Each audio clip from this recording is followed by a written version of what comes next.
1880, la lampadina elettrica a filo incandescente. 1928, il motore dell'Harley Davidson. 1973, la tuta delle missioni Apollo, quelle che hanno portato l'uomo sulla Luna. 1986, il primo computer ad uso domestico. 2018, la tastiera touchscreen.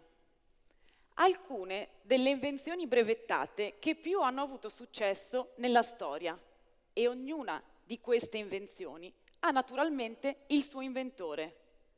Thomas Edison, William Harley, Steve Jobs.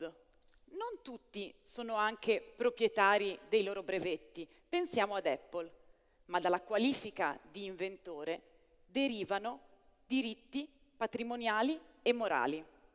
Capite quindi che la parola invenzione è sinonimo di futuro, di progresso, di creatività, ma è una parola che ha una specifica rilevanza anche nella sfera del diritto.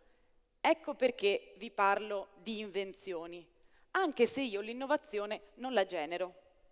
Suggerisco come tutelare le invenzioni, come sfruttarle economicamente. Talvolta le difendo nelle aule dei tribunali, quando altri se ne appropriano indebitamente. Che cos'è un'invenzione secondo il diritto? La soluzione tecnica di un problema tecnico. Deve essere nuova e dotata di altezza inventiva.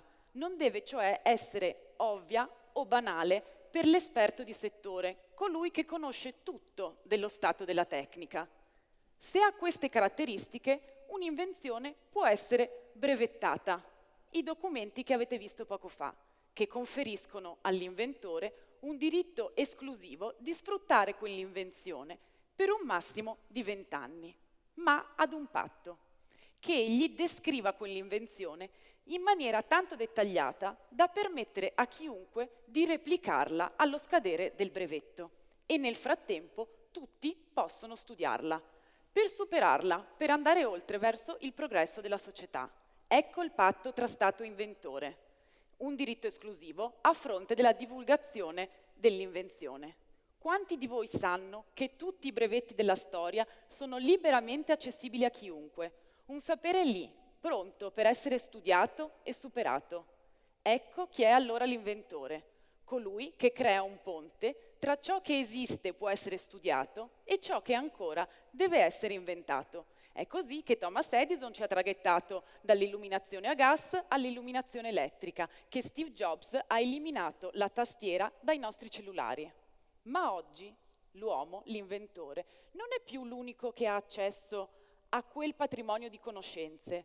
Oggi ha un concorrente, l'intelligenza artificiale, una tecnologia che tra le altre è capace di apprendere da un set di dati e di conoscenze e a partire da quel set di dati e conoscenze crea immagini, testi, video, perfino soluzioni tecniche.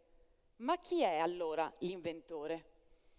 Nell'attuale sistema tecnologico, nemmeno chi programma l'intelligenza artificiale è in grado di prevedere fino in fondo quale risultato riporterà questa macchina creativa. I pensatori del nostro tempo ci mettono in guardia rispetto a questa situazione in cui l'uomo perde la capacità di anticipare gli effetti del suo agire, si perde il senso della storia, il passato si traduce nel superato e il futuro semplicemente nel perfezionamento di un risultato, secondo un equilibrio economico tra le risorse a disposizione e gli obiettivi da raggiungere. Ma come si pone il giurista in questo contesto? Quelle che vedete alle mie spalle sono due invenzioni, un contenitore con il bordo frastagliato e una lampada a LED lampeggiante per segnalare le emergenze. Entrambe queste invenzioni sono state oggetto di un brevetto. E sapete chi ha indicato quale inventore? Dabus, un'intelligenza artificiale. Ma l'ufficio statunitense e anche quello italiano hanno rifiutato di riconoscere la qualifica di inventore a un'intelligenza artificiale, sul presupposto che il nostro attuale sistema legislativo qualifica come inventore soltanto una persona fisica.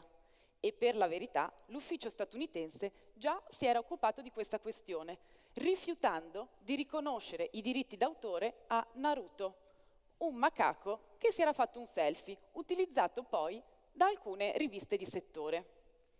Ma si sa, il diritto arriva sempre in ritardo rispetto alla realtà e basta una semplice maggioranza per cambiare le cose.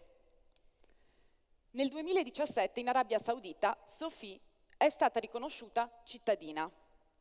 È quindi necessario trovare una giustificazione più convincente per non riconoscere come inventore un'intelligenza artificiale. E forse la definizione di invenzione, secondo il diritto, può essere d'aiuto. La soluzione tecnica ad un problema tecnico. E attenzione, il diritto riconosce l'invenzione anche se l'inventore non ha fatto alcuno sforzo, anche se l'invenzione è stata frutto del caso di un colpo di fortuna, purché l'uomo sia in grado di cogliere la portata non banale di quella soluzione nell'ottica di risolvere il problema tecnico. Le invenzioni create con l'ausilio dell'intelligenza artificiale effettivamente sono proprio questo, una soluzione trovata per caso, per un colpo di fortuna. Ma è ancora l'inventore che si pone il problema tecnico, che sceglie che cosa far studiare a questa intelligenza artificiale, che seleziona tra i risultati proposti quello che meglio risolve il suo problema. È l'inventore che si pone il problema e la risoluzione di quel problema è il suo scopo.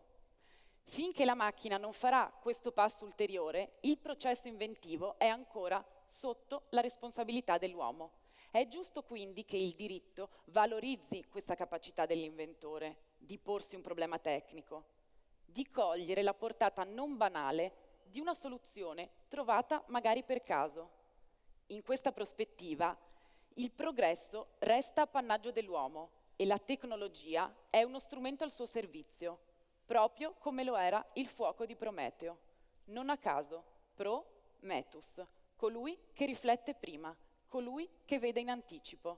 Credo sia allora proprio questa capacità dell'uomo di porsi uno scopo, di porsi un problema, a distinguerlo dalla macchina. È ciò che rende l'inventore un ponte verso il futuro.